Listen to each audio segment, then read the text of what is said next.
the biggest entrepreneur platform on the planet. This is Business Rockstars.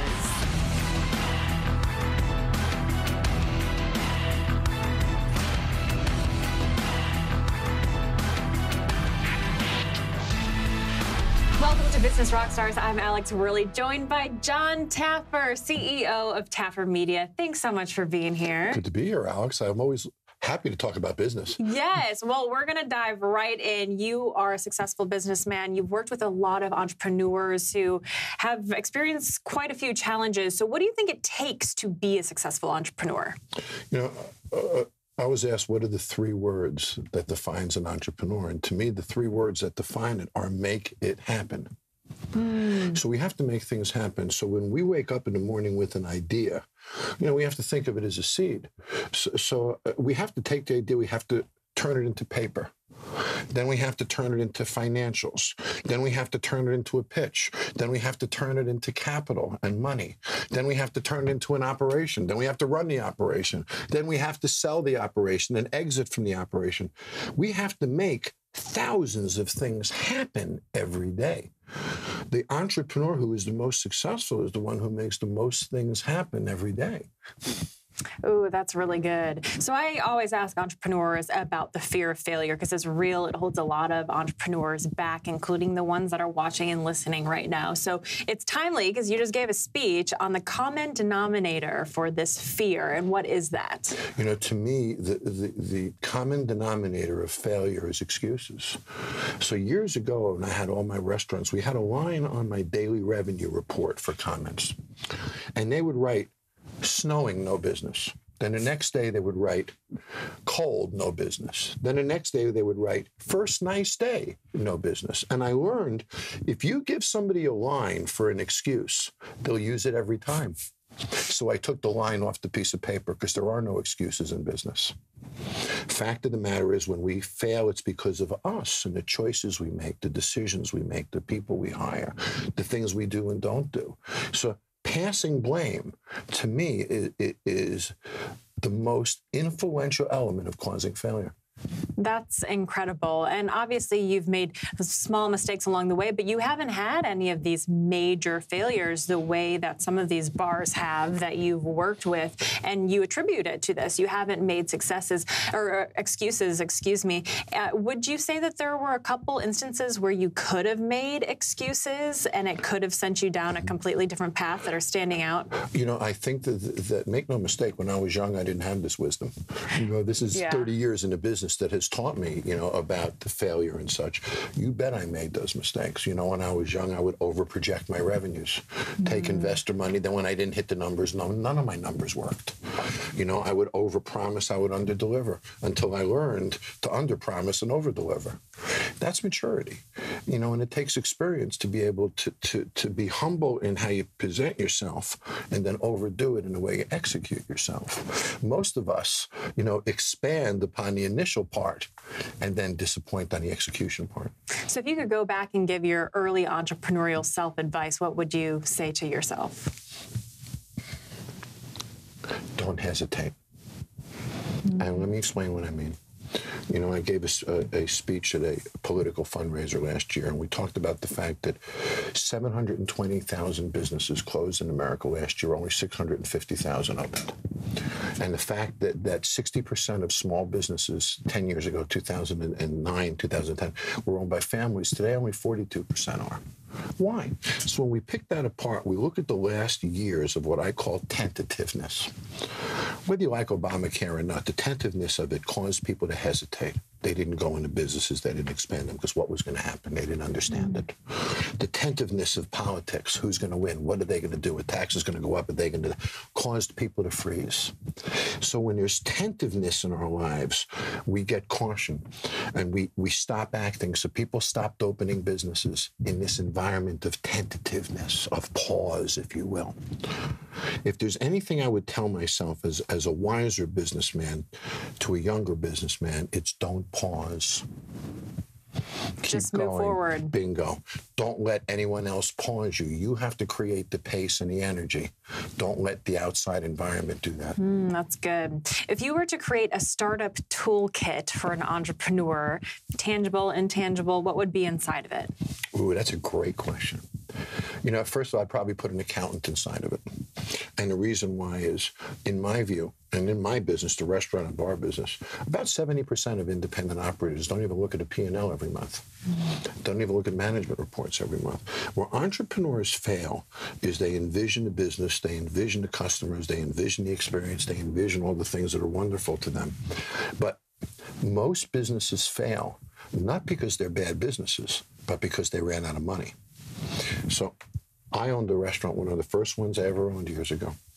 And it was doing $6 million a year, but when it opened, I couldn't manage it effectively. I was young. So I sold 50% of it for $150,000. And then we sold the restaurant for millions of dollars 2 years later. Had I budgeted myself correctly, I wouldn't have run out of money. So I suggest to you that businesses are like football games. You don't lose, you just run out of time. If you had enough money for 2 more months, you might have figured it out.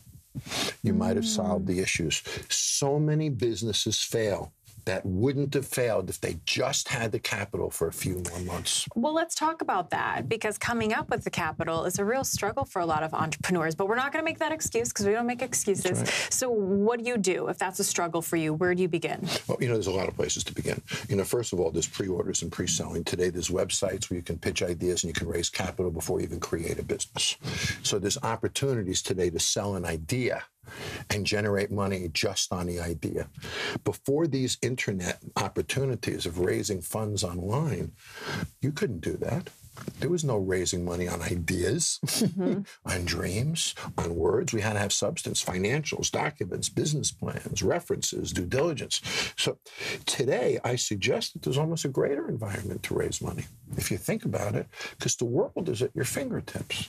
So from your very computer at your own desk, think of the thousands of people you can touch if your idea is strong enough. Yeah.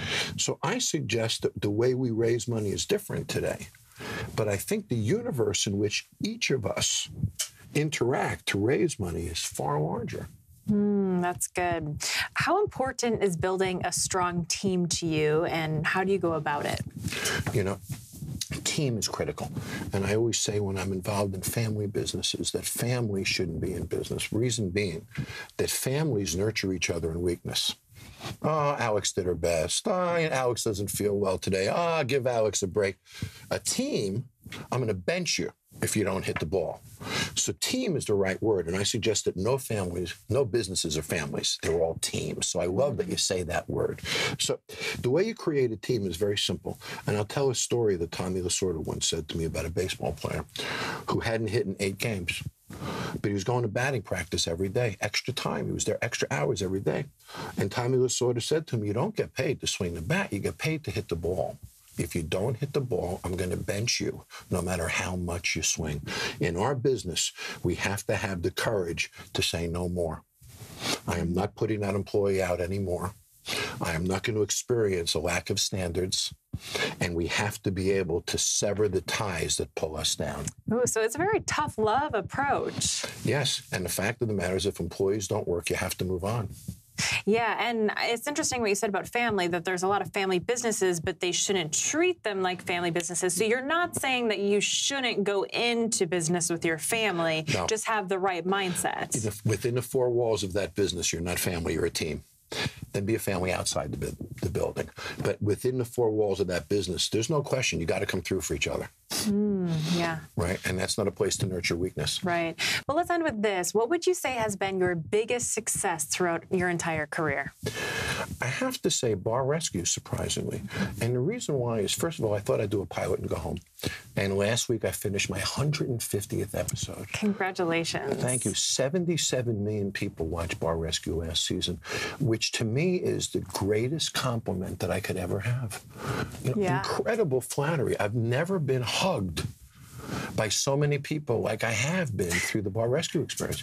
It's the most rewarding thing I've ever done as well. Well, and then your reach goes beyond the bars to all the people watching, so that's pretty cool. Yeah, so it means a lot to me. We're going to continue this when we come back from break in just a moment. I'm Alex Worley, and this is Business Rockstars.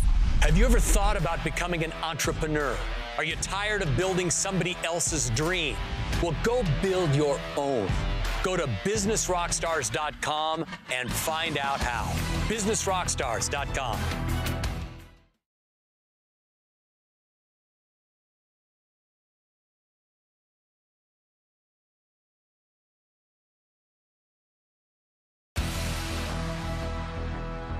Welcome back to Business Rockstars. I'm Alex Worley, continuing my conversation with John Taffer, CEO of Taffer Media. How important is building a strong team to you, and how do you go about it? You know, team is critical. And I always say when I'm involved in family businesses that families shouldn't be in business. Reason being that families nurture each other in weakness. Oh, Alex did her best. Oh, Alex doesn't feel well today. Oh, give Alex a break. A team, I'm going to bench you if you don't hit the ball. So team is the right word. And I suggest that no families, no businesses are families. They're all teams. So I love that you say that word. So the way you create a team is very simple. And I'll tell a story that Tommy Lasorda once said to me about a baseball player who hadn't hit in 8 games. But he was going to batting practice every day, extra time. He was there extra hours every day. And Tommy Lasorda said to him, you don't get paid to swing the bat. You get paid to hit the ball. If you don't hit the ball, I'm going to bench you no matter how much you swing. In our business, we have to have the courage to say no more. I am not putting that employee out anymore. I am not going to experience a lack of standards. And we have to be able to sever the ties that pull us down. Ooh, so it's a very tough love approach. Yes. And the fact of the matter is if employees don't work, you have to move on. Yeah, and it's interesting what you said about family, that there's a lot of family businesses, but they shouldn't treat them like family businesses. So you're not saying that you shouldn't go into business with your family, No. Just have the right mindset. Within the 4 walls of that business, you're not family, you're a team. Then be a family outside the building. But within the 4 walls of that business, there's no question you got to come through for each other. Yeah. Right? And that's not a place to nurture weakness. Right. Who would you say has been your #1 mentor, and what has been the best advice they've given you? To me, I look at multifaceted people. Walt Disney is another idol of mine. You know, when I look at contemporary environments, Stephen Jobs is an idol of mine. You know, anyone who can be a Pied Piper and present an idea, but get people to rally around that idea is very special. Yeah, all of the individuals you just mentioned, they've been disruptive, they've been innovative. Do you think that's important for an entrepreneur to be disruptive and innovative? Yes. And how do you do that? Well, first of all, you have to establish an envelope. Right? So you have to establish an envelope of human behavior and then innovate within it. Right? I'm not going to get you to do an interview with me with your hair sticking straight up with an electromagnet over your head. You're just not going to do that. You're right. So there are parameters of behavior that I can expect from you. So how do I take you to the edges of those to provide you with a more dynamic experience than you normally have without crossing it? Because the minute I cross it, I lose you forever. So innovation is wonderful, but every innovation has to be contained by some customer behavior factor. Can you give us an example in the hospitality industry, maybe what direction it's going, where there's the ability to stretch a little bit? Sure. You know, big mega bars are disappearing all over the world. Nightclubs are disappearing all over the world. And the trend is more for intimacy. And if we take a look at the sociological impact of it, you know, to me, Starbucks has changed the bar business because Starbucks conditions college students and people 16, 17 years old on a Friday night to sit around a small table sipping beverages as we talk. So it's a preconditioning for that social environment of a bar. But since they're growing up consuming beverages in these smaller, intimate, lower energy coffee shops, they stay in those environments. So we're seeing a much greater trend to less energetic, more intimate environments. The other thing that's interesting about the food and beverage is the impact of millennials and the fact that millennials seem to have very little brand loyalty. They'll walk by McDonald's to go to Shake Shack because it's cooler, even if it costs twice the money. They'll buy a craft beer that's reviewed terribly because it's hip. And it's 3 times the price of the beer that's reviewed better. You see, in today's marketplace, people buy relevancy more than products. They buy hipness, they buy importance, they buy relevancy. So if I can buy this product, but it costs $3 more, but it makes me relevant, I'm in. And belonging, and I think community has become such a big thing, wanting to be a part of something, in the example you gave, that's cool. Or the craft beer community, or the culinary. So, you know, so we have to understand how emotional transactions are today, and that perceived value outweighs absolute value now. Same size hamburger, same bun, same plate, $4 more in a hip place, $4 less in the unhip place. Absolute value disappears and perceived value takes over. Very interesting. Well, let's end with this. What would you say has been your biggest success throughout your entire career? I have to say bar rescue, surprisingly. And the reason why is, first of all, I thought I'd do a pilot and go home. And last week I finished my 150th episode. Congratulations. Thank you. 77 million people watched Bar Rescue last season, which to me is the greatest compliment that I could ever have. You know, incredible flattery. I've never been hugged by so many people like I have been through the Bar Rescue experience. It's the most rewarding thing I've ever done as well. Well, and then your reach goes beyond the bars to all the people watching, so that's pretty cool. Yeah, so it means a lot to me. Awesome. John, thank you so much for stopping by. Pleasure meeting you and, you know, hearing all of your business insights. Really appreciate it. My pleasure. Let's do it again. Let's do it. I'm Alex Worley, and this is Business Rockstars. After this short break, more Business Rockstars.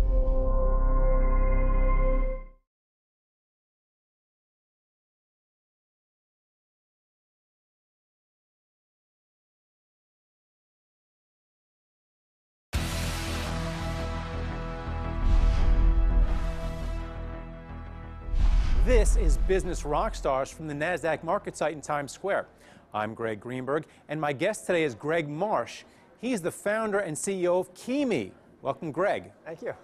Okay, you were a finance guy, and then you unlocked a brand new door in your life and became a key guy. Talk about your entrepreneurial journey.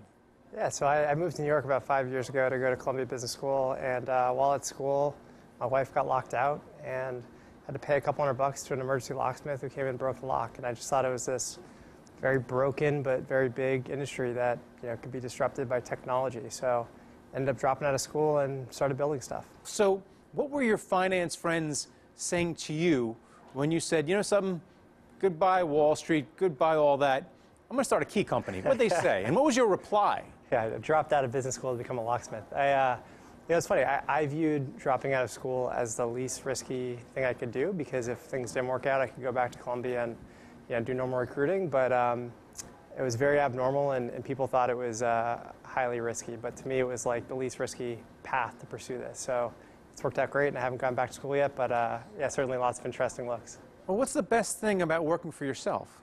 I mean, the most rewarding thing for me personally is setting really ambitious, challenging goals, and, you know, working hard and assembling a great group of people to go and accomplish those goals. And that, you know, it's not easy and lots of hard work and challenges, but when you do some really unique, great stuff with a group of people who you've helped build, it's a really cool feeling. Well, what do you look for when you're hiring?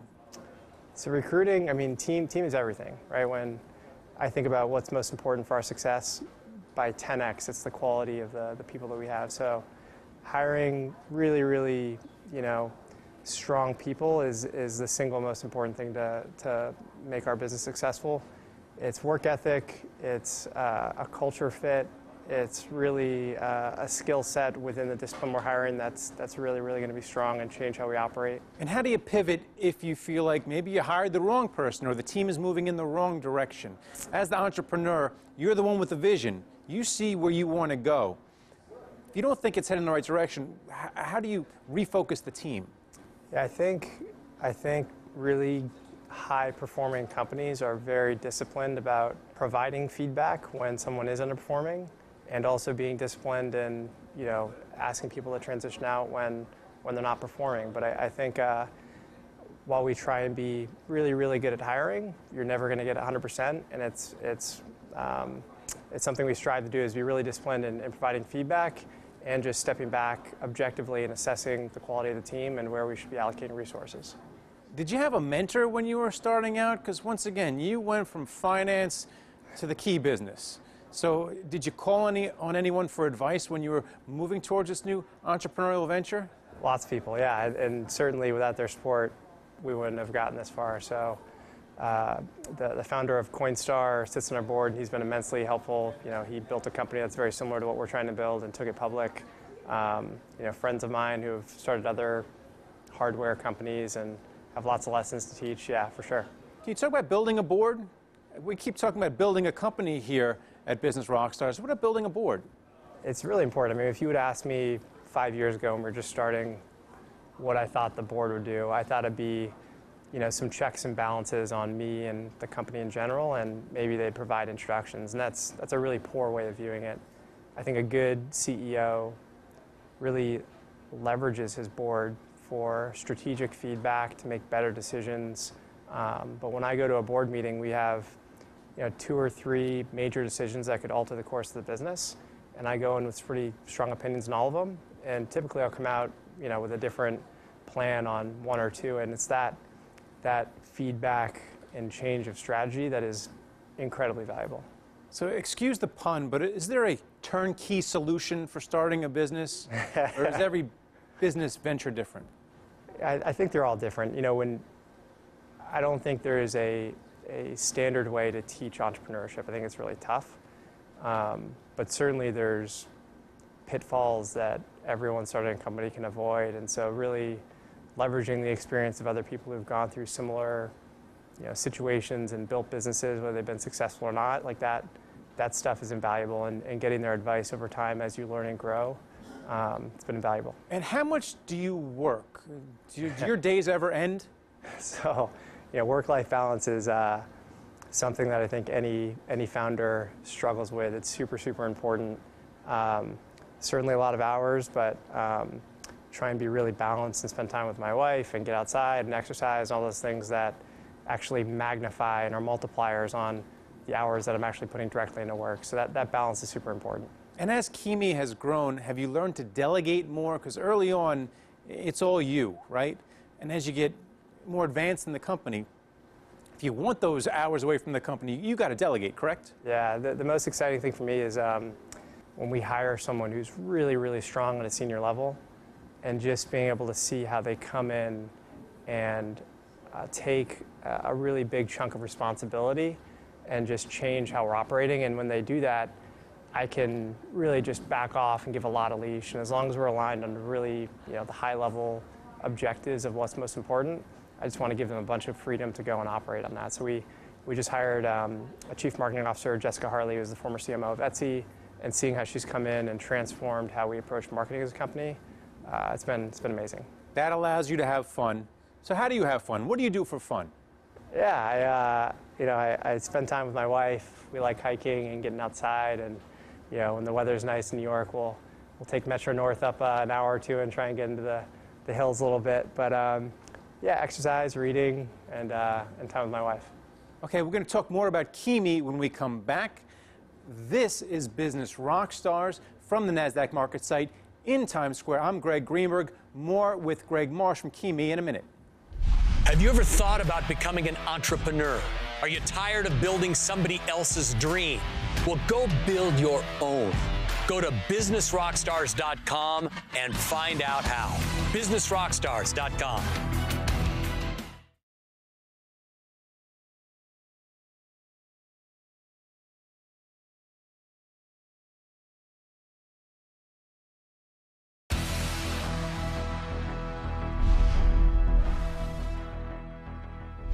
This is Business Rockstars from the NASDAQ market site in Times Square. I'm Greg Greenberg, and my guest is Greg Marsh, founder and CEO of Kimi. Okay, so you were locked out, and that was the spark to found Kimi, correct? My wife was locked out. Oh, your wife was locked out, okay. So yeah, she, we were living in New York City, and she got locked out late at night, and she had a terrible experience. And prior to moving to New York, I was involved with another hardware tech startup, and I really like hardware and applying that to solve really high utility problems in kind of ordinary life.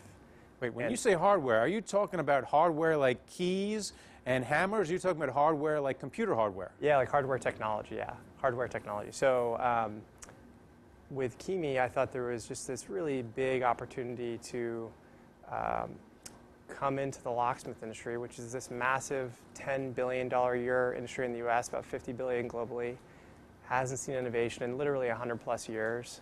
And no one's been thinking about how to create a better solution for customers and more accuracy and convenience and value in a brand. And so we've really taken an approach to create all of those things through technology. And so we have the core of the company, an amazing group of engineers from MIT and NASA and Lockheed Martin who've used computer vision and AI and robotics to reinvent how we provide these locksmith services. How did you raise the capital to get Kimi off the ground? Because I imagine it wasn't that easy a sell to go into a venture capital fund and say, I want to redo locks, doors, things that have been around for hundreds of years. Well, VCs definitely do not wake up thinking about the locksmith industry.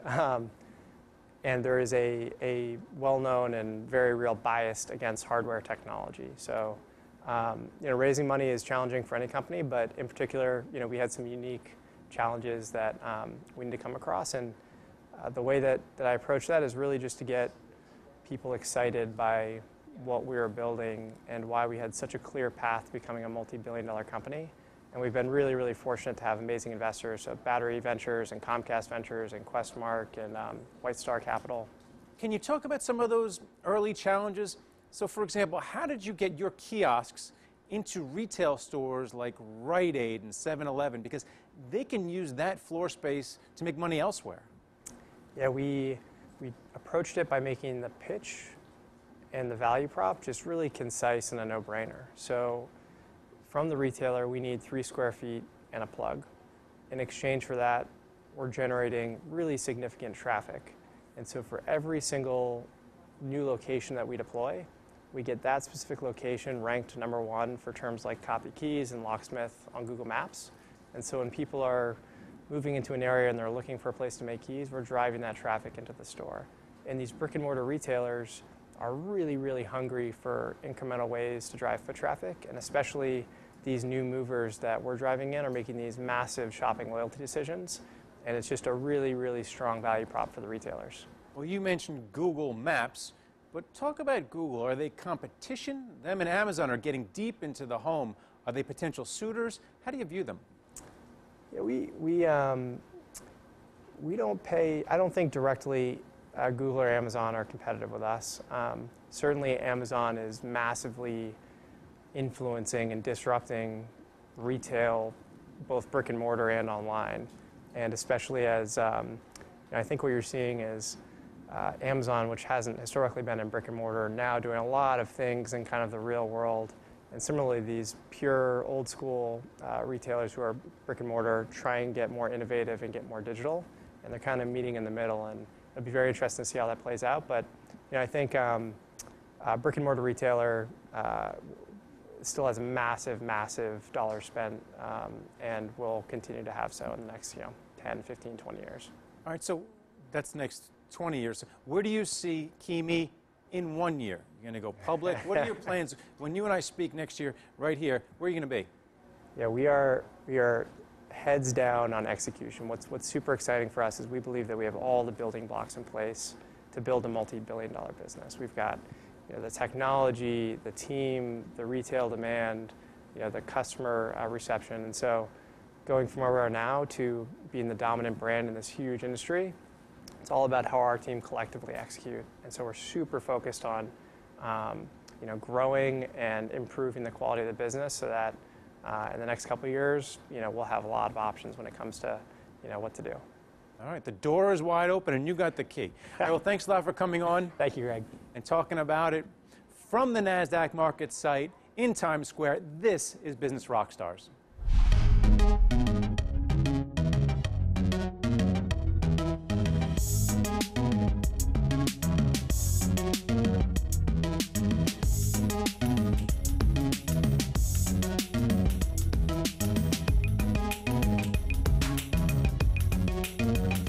Jai, and I'm an account executive for Snack Nation.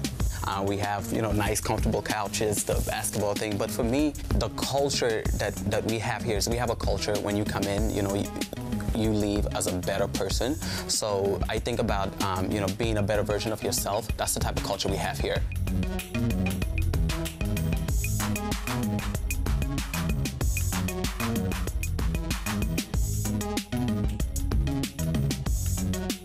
I'm Chelsea Ray Lee. I'm the Senior Vice President of Customer Strategy at Snack Nation. Working in an open office, it's really important and it's easy for us to celebrate the success of others. Anytime we make a sale or we get to work with a new brand partner, a gong goes off and we all cheer, and it's a really important part of our culture here to just celebrate kind of those wins that are coming in. Go-woo! Nice job! I like it. Sean is an incredible person. He's completely authentic and passionate and very driven. I think one of the things that really sets him apart is that he expects better of us every day and really pushes us to that next level, but he also does that for himself. And I think in a really real and tangible way. And I've enjoyed working with him for the last 2 years like you wouldn't believe. I'm Sean Kelly, the CEO of Snack Nation. Our company hashtag is better every day. So we're all about improving and doing whatever we can to become better versions of ourselves. But I think what makes us the most different is how caring we are.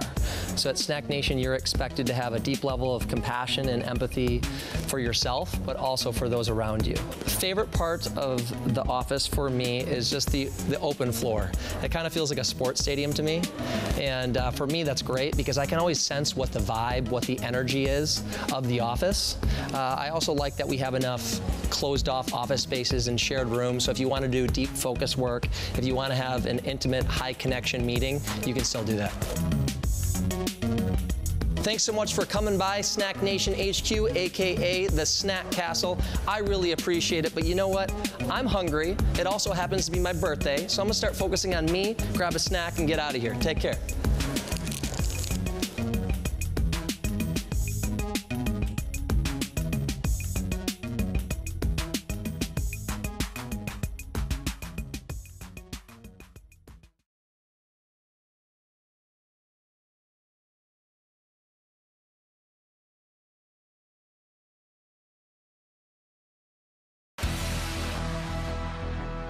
Welcome to Business Rockstars. I'm Alex Worley, joined by Sean Merriman, three-time NFL All-Pro and founder of Lights Out brand. Thanks for being here. Thank you. Thank you. So what's it feel like to be a founder and CEO? I'm comfortable now, but I admit when I first retired, it was weird because I woke up every day and football was my job. So I was 11, 12 years old, and now that you're not watching film anymore, you're not doing the same routine workouts or practice. Now your job is your business, and my business is Lights Out. Yeah, that's a really big pivot. Did you have a feeling when you were playing in the NFL that someday you would pivot into an entrepreneurial career? Yeah, actually back in 2006, 2007, when I acquired the name and rights Lights Out from a company called Pajama. There's a pajama company, PJ Salvage, I think it was, in Irvine. And I bought the name and acquired the name from them, and I started to sell clothes, but I really didn't understand the business. I knew what I wanted to do, but I didn't really understand the business because my job was to play football. And I quickly, started learning and got around a lot of successful people in the industry, picked up on tons of things, and I was off and running after that. So you had the foresight that it was important to have a brand and to really coin this term, make it your own, and you were going to turn it into something someday. Yeah, I've been called Lights Out since my sophomore year in high school. Yeah, I knocked out 4 guys in one game. And after that, people started calling me Lights Out. But it didn't have a real meaning then. It was just like a football term. I've always thought the Lights Out was bigger than just Sean Merriman, and that's what really inspired me to go and start to turn it into a brand now that's signing other athletes, having other athletes in other sports involved. And the way the company's grown over the last couple of years, it's very exciting for me. What are some of the skill sets that you strengthened in the NFL that serve you really well as an entrepreneur now? Really being a leader. When I was a player, I was breaking the team down. I was getting guys hype and into the game. Just being out in front of everything. With a company, it's the same thing. It's being a leader, and sometimes you can't do everything. I'm not going to be the best sales rep or know how to work my e-commerce or how certain parts of the warehousing or shipping going internationally. We have, be a leader to bring in the right guys, and that's what it's really about. And still, in the sense like it was in football, it's building a team. It's a different kind of team now. Yeah, I can't tell you how many times I hear from entrepreneurs that it's all about the team. So when you build out your team, what are you looking for? I like people who are personally invested in the company. When you have people that really care about the company being successful, you tend to see them work differently, as opposed to someone who, maybe just bouncing around from company to company and been here and they just want to come here because it's a job to them. Like, they need to understand that this is my livelihood and this is what I love to do. This is something that I built for a very long time, used my own capital, my own time and energy, who really made a sacrifice for. So trying to find people that have a vested interest, that want to see the company succeed. Now, I think every entrepreneur has a fear of failure to different degrees. I would imagine, being a celebrity, that there could be extra pressure to make it work, to make it successful. Do you ever feel that pressure, that fear of failure? All the time. My biggest fear is saying, I don't want to do this because I'm scared I might fail. And look back on it and saying, I can't believe you didn't do this because you were scared of failing. And that's why I go forward with everything I do 100%. Yeah. Who has been your #1 mentor, and what's the best piece of advice that they gave you? Well, I had a few when I first started out. Some guys who, by the name of Stephen Jonah and Alden Harper, and who has been in the apparel industry for a long time. But I've been having a kind of a football background and having that celebrity part. I can call up some of the biggest, CEOs of other companies and, hey, man, I want to, sit down with you. I'll never forget, calling Steve Madden, right? And just, I was thinking about venturing off into the footwear space, and who better to call, right? Yeah. So just having these access to sit down with these really big, successful CEOs who kind of been through the fire already, because you want to minimize as many mistakes as you can possible by getting with someone who's already been there and done that. Is there another former NFL player that transitioned well into entrepreneurship that you really look up to, that you go, I want to do it like that? Well, there's been few, Michael Strahan's been one. He's someone who not only on the broadcasting side is really doing extremely well there, but also on the business side and being able to accomplish things away from the field. I think the one thing as athletes we are very strong at is discipline. And being able to sacrifice and know what it takes to get up in the morning. Sometimes you're sore and things not going well, and finding a way to be successful. And many athletes are successful. We sometimes always just don't hear about it. That's the problem. Sure. We're going to talk more about how you came up with the idea for Lights Out brand in just a bit. I'm Alex Worley, and this is Business Rockstars. Now, Tech It. Looking to make some extra cash, whether we're bootstrapping our innovations, saving up for a vacation, or just need a little more money in our pocket? FOAP, this free iOS and Android app, lets you take advantage of your camera roll. Monetize your amateur photography by uploading them to FOAP, where users can pay to use your photos. Who knew all those cat pictures can actually earn you some cash? Few spare hours? Sign up to be a field agent. This app lets you search for job postings for tasks that users need completed. For example, you may be asked to take pictures of products at your local grocery store in exchange for cash. The catch? You only have 2 hours to complete the mission. Challenge accepted. Is your closet filled to the brim, but you find yourself saying, I have nothing to wear? This means it's time to send out the old and bring in the new. Make money by clearing the clutter in your closet with Poshmark. Simply upload a picture and description, set a price, and wait for someone to buy your clothes. It's as easy as that. Once you start collecting this extra cash, invest your money with Stash. Stash is a simple and easy way to start investing. You don't need thousands of dollars to start. Simply choose from a set of simple portfolios reflecting your beliefs, interests, and goals, and it'll do the rest for you.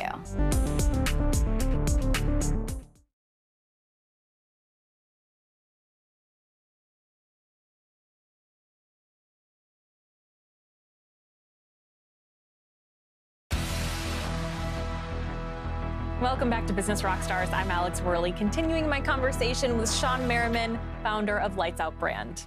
So you mentioned that you knew you were going to do something with lights out, but what was the specific instance that you decided this is how I want to use the brand Lights Out and turn it into this type of business? Well, I knew pretty early. Like I said, in 2006, 2007, when I was playing for the then San Diego Chargers, I had this idea to just create T-shirts and hats and really make them team-oriented. I wanted people to wear it to the game, and I made them some in Charger blue colors and things like that. But then I started to know that other athletes from other sports was also wanted to wear Lights Out product. I said, man, this is really something that can go across different platforms that people can resonate what Lights Out really stands for. And that's just going out and getting things done. You hear all the time people saying they'd be, shooting the lights out, right? I mean, I own the apparel name for it, but, you see it across its different platforms. And now you try to, like I said, again, really market what Lights Out means in that specific sport or category. Yeah, and as you mentioned, you're funding this business. Oh, yeah. So I'm sure that helps you make more strategic decisions. Can you give me an example of, how you're really strategically spending your money to make it move forward? Yeah, you get very careful. You get very careful, and you tend to not get in or venture off into things without doing a lot of research. I see over and over again that, people take in money or they get money into a company and they're not ready. My number one thing in how I kind of mentally processed everything was not to bring everything in capital-wise until I was ready. Early on in the years, we wasn't ready. I didn't know the business enough. We wasn't innovative enough. I didn't have the resources. So taking in or raising capital would have been, there'd be no reason for it. Sure. We're at the point now we can probably start doing this. I would like to stop spending my money one of these days. That would be great. Yeah, absolutely. Tell me about some of your business partners, because I know that you said that it's really important to you to surround yourself with people who have different strengths. So who are those people and what are their strengths? Yeah, well, I think nowadays, especially when you're dealing in apparel industry like I am and you're starting up, we outsource. A lot of things. We outsource, e-commerce and things like that. And we all get together and we meet and we have a game plan. But I think it's very important to outsource to whoever the best is with what they do, right? And that was always important to me. And sometimes you have a company that wants to do everything. They want to do warehousing, e-commerce. They want to run the shipping and anything on the back end as far as logistics. And my first and number one question is, are you the best? Are you the best at this, or can you do it? Because if you aren't the best, then I'm not going to use you. Then show me where the best is. Show me where the best is, because that's who I want to work with. I want to work with whoever the best is in that category. And to me, that's how you build a team. Yeah, not cutting those corners. Right. So as you mentioned, you are so busy doing a lot of different things. How do you stay motivated, and do you have any tricks for staying productive? I have this self-motivation has always been that. And playing sports, and also I had a very fast career early on. I had probably the biggest 3 or 4 years to start out with, and breaking records and doing some of the things that hasn't been done in football, and I got injured, right? That was one of the things that happened. And I noticed after that I wasn't the same performing-wise. So now it keeps me super motivated to go out and be great at something else. And I wake up with this attitude every day, and I have to do something in a direction to achieve greatness.